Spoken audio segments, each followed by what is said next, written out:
আসতে হবেই, না হলে খুব মুশকিলে পড়বো। কারণ ওই যে ওইদিকে ক্যামেরার পরে দেখা যাবে উপদেষ্টা মণ্ডলীর মধ্যে আমার ছবি টবি দেওয়া আছে।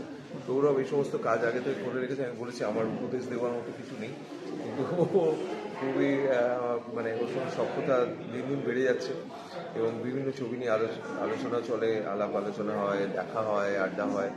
এবং এই যে উদ্যোগটা নিয়েছে, আমি কোনো না কোনোভাবে এই উদ্যোগের সঙ্গে থাকতে চাই, এটাই আসল কথা। কারণ যারা ছবি তৈরি করতে চায়, নতুন স্বপ্ন দেখে, এরকম একটা প্ল্যাটফর্ম, IKSF-এর মতো প্ল্যাটফর্ম বা এরকম একটা যারা উদ্যোগ নিচ্ছে, যে নতুন যারা কিছু করতে চাইছে তাদের উৎসাহ দেওয়ার জন্য, এইটার সঙ্গে সবসময় আমি থাকি এবং ভবিষ্যতেও থাকবো। কারণ আমি জানি যে স্বপ্ন দেখাটা এবং সেটা বাস্তবে রূপায়িত করার মতো একটা বিস্তর ফারাক রয়েছে, একটা জায়গা রয়েছে। সেই জায়গাটা পূরণ করে এরকম একটা ছবি তৈরি করা এবং সেটাকে প্রদর্শনের ব্যবস্থা করা, এবং এখন তো পুরস্কারও দেওয়া হচ্ছে উৎসাহ বাড়ানোর জন্য।